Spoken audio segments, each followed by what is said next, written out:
Assalamualaikum warahmatullahi wabarakatuh.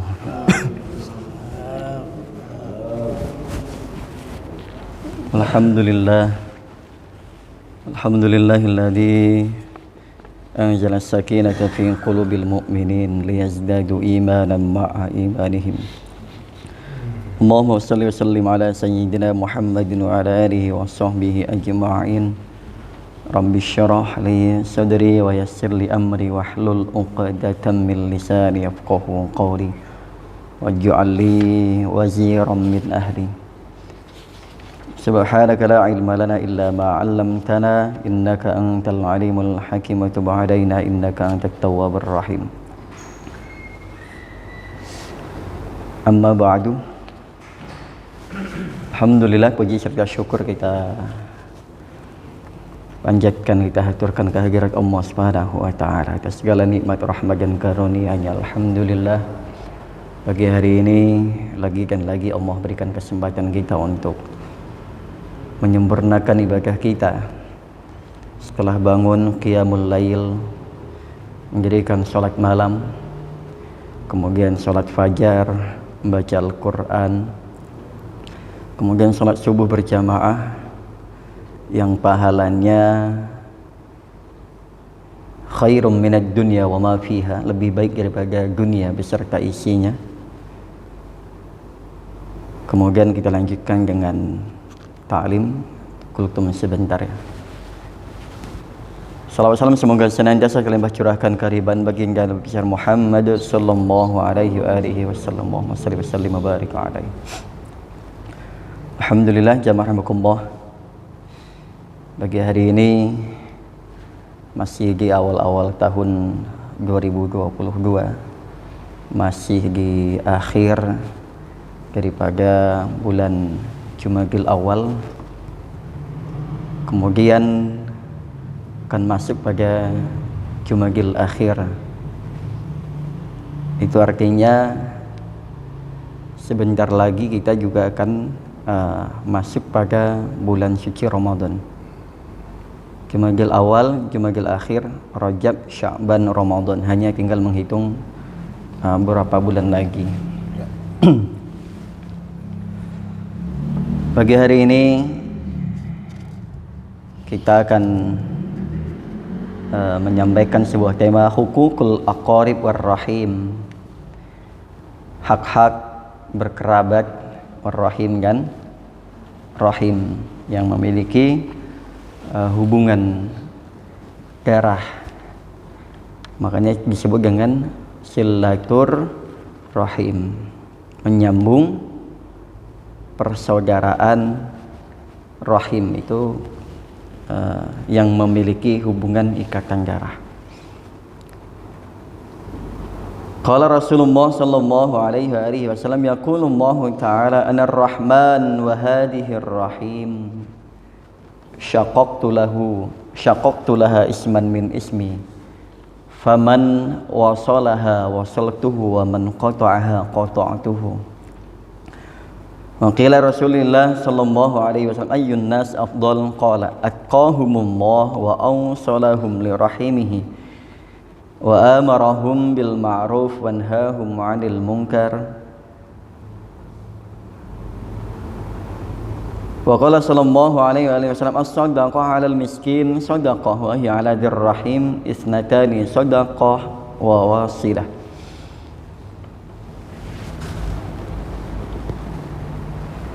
Rasul sallallahu alaihi wasallam bersabda, yaqulullahu ta'ala, Allah subhanahu wa ta'ala berfirman, anar rahman, saya adalah zat yang maha pengasih,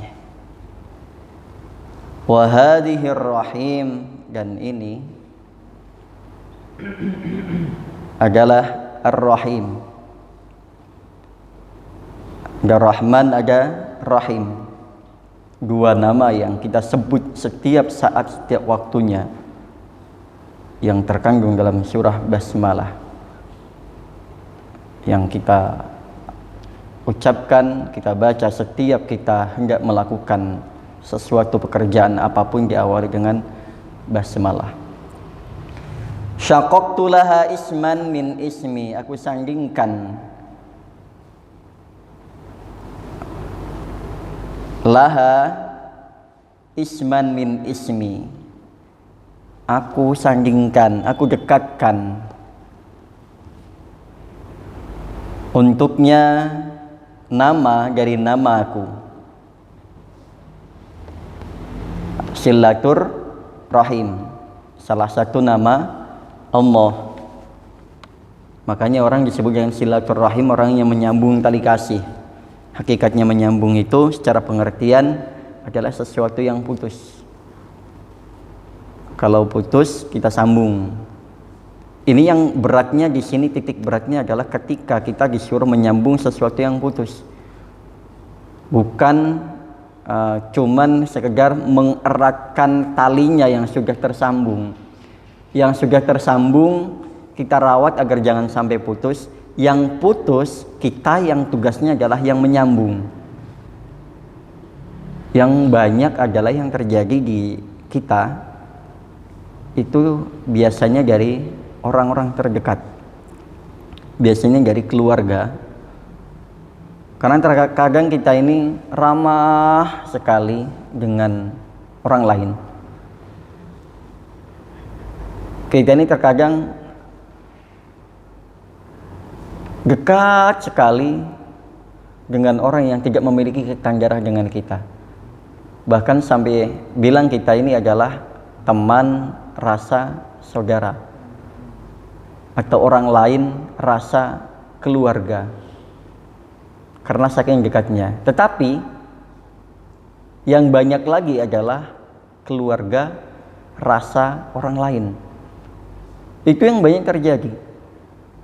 Karena memang yang kita dapatkan adalah seringnya memang ya begitu. Pada prakteknya di lapangan kita terkadang lebih dekat dengan orang lain ketimbang saudara kita sendiri. Lebih akrab, lebih intim dengan orang lain yang bukan siapa-siapa kita daripada keluarga kita sendiri.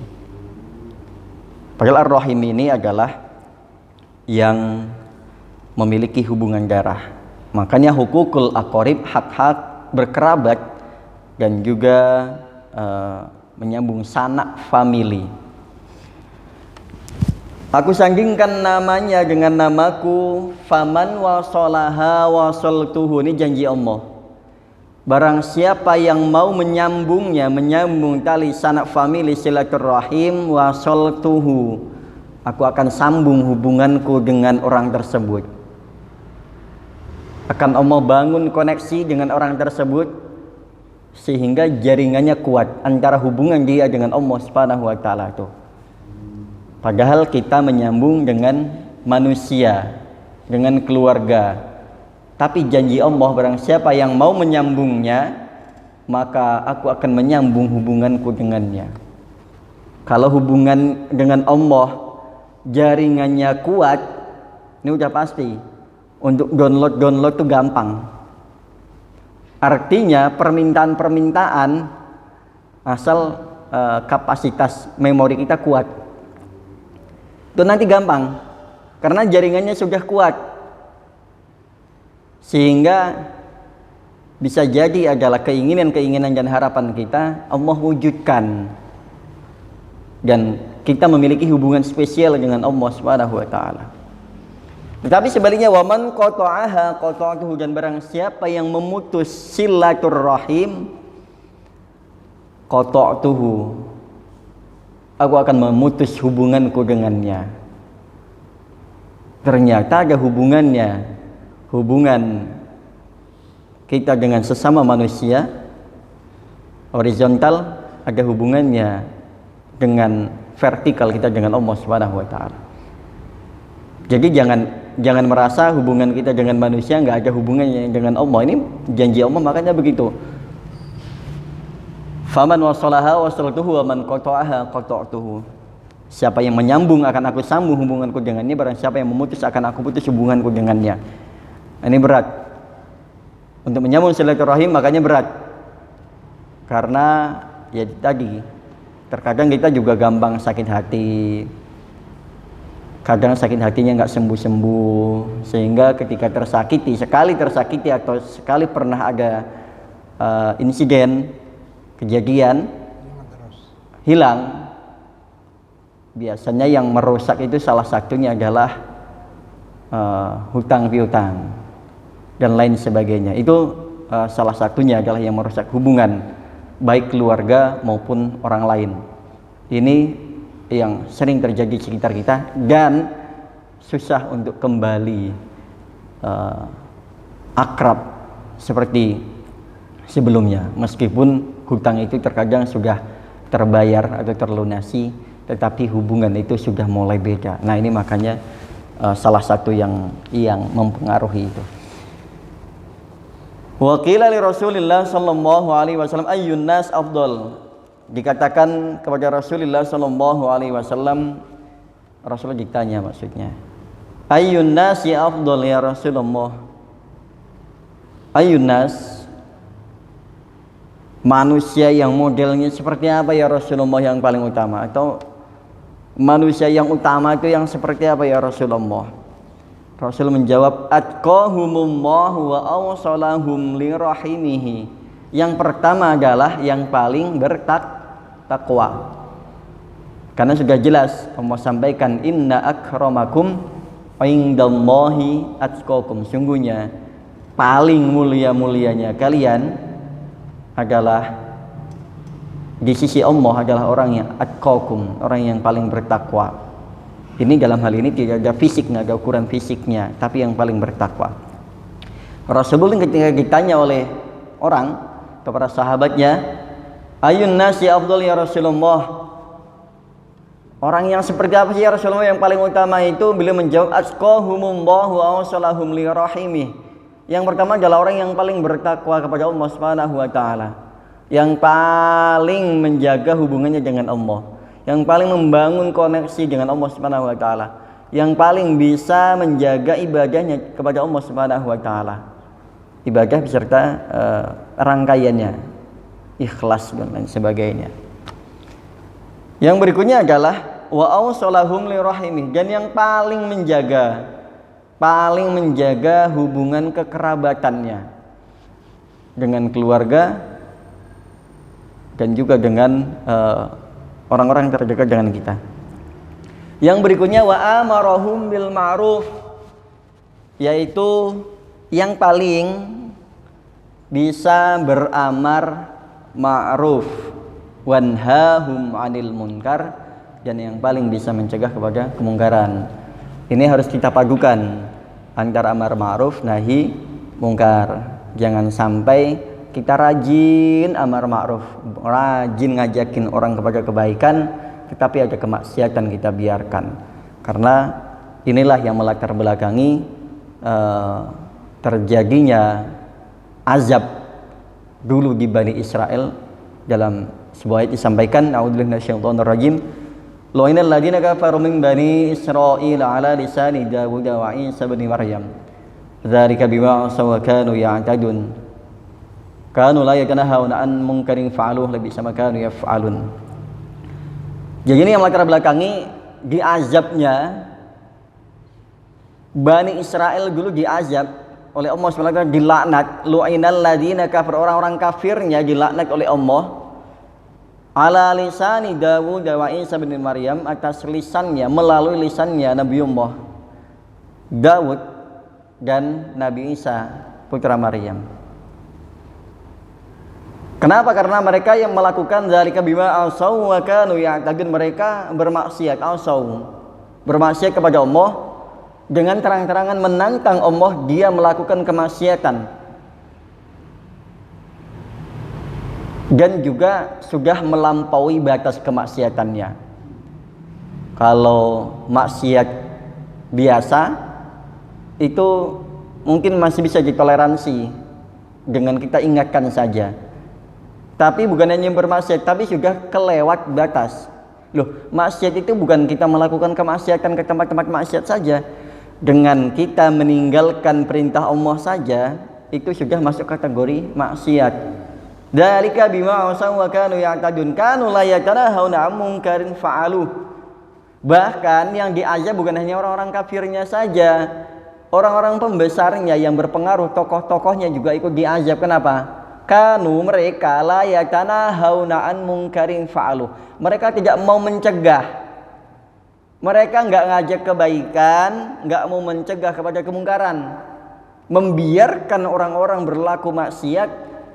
Dia bahkan yang anehnya dulu itu di Bani Israel itu, para ulama-ulamanya juga termasuknya, itu sehari 2 hari itu nyegah amar ma'ruf. Tetapi kemudian justru mereka ikut menjadi pelaku kemaksiatan tersebut. Ya paling bagus-bagusnya mereka hanya mendiamkan. Yang paling jeleknya adalah sehari 2 hari dia ngajak, kemudian mereka ikut gabung. Makanya jangan heran ketika ada azab Allah Subhanahu wa taala turun, yang menjadi korban bukan hanya pelaku-pelaku kemaksiatan, tapi orang-orang yang mendiamkan kemaksiatan tersebut ikut kena azabnya. Makanya ini tugas kita semuanya. Apabila ada kemaksiatan, maka kita robah. Kita dengan nasihat-nasihat, dengan lisan, dengan tangan, dan rendah-rendahnya kita sudah bisa mampu mengingkari dengan hati kita. Yang menjadi urutan pertama Rasul sampaikan atqahumullah, orang yang paling bertakwa, orang yang paling utama itu adalah orang yang paling bertakwa kepada Allah, paling menyambung silaturahim, dan paling bisa beramar ma'ruf nahi mungkar. Ini harus dipadukan karena banyak, yaitu tadi orang-orang yang mampu beramar ma'ruf tapi tidak bisa bernahi mungkar. Ini tidak bisa dipisahkan seperti dua sisi mata uang. Nggak bisa kita cuma amar ma'ruf saja nggak bisa nahi mungkar. Wah, nggak bisa. Nggak jadi nantinya amar ma'rufnya bisa terganggu dengan kemaksiatan yang ada.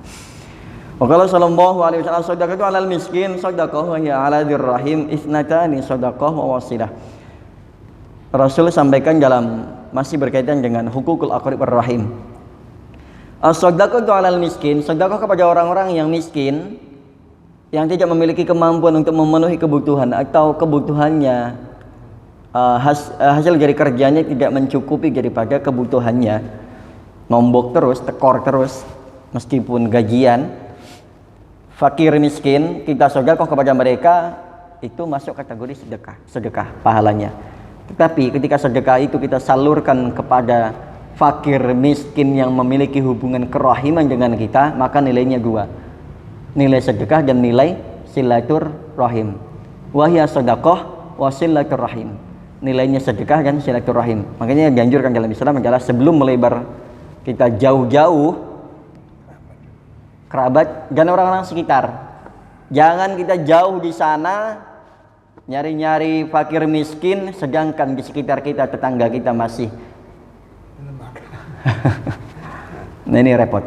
Terkadang kita ini maunya sedekahnya jauh-jauh, nama kita harum di sana. Nah ini yang perlu kita perhatikan. Sebelum jauh-jauh ke sana kemari, anggota keluarga dulu, kemudian orang-orang sekitar dulu. Kita kalau maunya kan pengennya semua, mau yang jauh mau yang dekat, tapi yang paling utama adalah terdekat terlebih dahulu. Yang utama adalah yang memiliki kerahiman dan orang-orang sekitar. Jangan sampai sama orang yang tidak dikenal kita baiknya setengah mati, sama orang yang tidak kenal nggak, seolah-olah nggak mengenal, nggak peduli. Nah ini repot urusan. Nah ini pahalanya itu. Walamma rada Abu Talha ayyatasaddaqa bihaitin kana lahu yu'jibuhu amalan biqaulihi ta'ala. Nah ini luar biasa yang dilakukan oleh Abu Talha. Abu Talha itu sedekah kebun kurma. Luar biasa Pak, sedekah kok kebun kurma. Setelah turun ayat a'udzu minasyaitonir rajim lan tanalul birra hatta tunfiqu mimma tuhibbun, kalian tidak akan mendapatkan kebaikan yang sempurna hatta tunfiqu mimma tuhibbun, sehingga kalian menginfakkan sesuatu yang paling kalian sukai. Langsung buru-buru Abu Talha mensedekahkan kebun kurmanya. Sedekah kebun kurma Pak, nilainya berapa itu? Di sana tanaman kita tahu penghasil uang ya kurma. Tanaman yang kebunnya itu mesti harganya sangat mahal di sana. Apalagi ada tanaman yang sudah jadi kebun dan kebunnya itu kebun kurma. Itu adalah pokok penghasilannya di sana. Harganya luar biasa mahal. Saking pengen mencari ridha Allah Subhanahu wa taala. Rasulullah sampaikan, qala ya Rasulullah ya fi sabilillah walil fuqara'i wal masakin. Ketika bersedekah, Abu Talha menyampaikan, ya Rasulullah, hiya kebun kurma saya tadi atau yang saya lakukan ini fi sabilillah, untuk atau di jalan Allah Subhanahu wa taala, semata-mata karena Allah Subhanahu wa taala, untuk fi sabilillah. Yang kemudian walil fuqara'i wal masakin, kemudian untuk orang-orang fakir dan orang-orang miskin, monggo dipergunakan dengan baik. Makanya saya senang ketika membaca ada kotak amal untuk infak, sedekah, dan santunan yatim. Peruntukannya,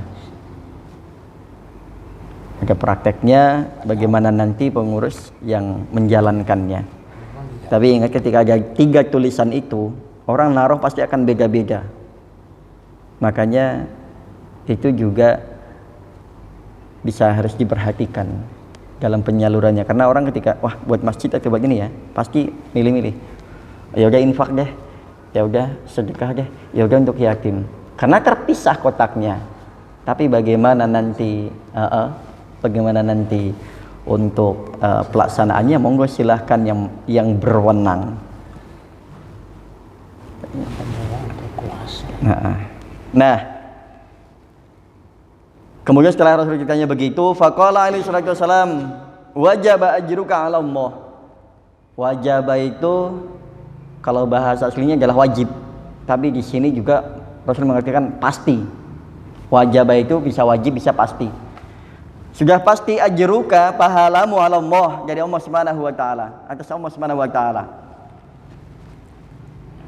Bahwasamu fi aqaribika, dan bagianmu untuk kerabat-kerabatmu. Jadi Rasulullah itu ketika diamanahkan untuk sedekahnya si sahabat-sahabat itu disalurkan sesuai dengan amanah mereka fi sabilillah.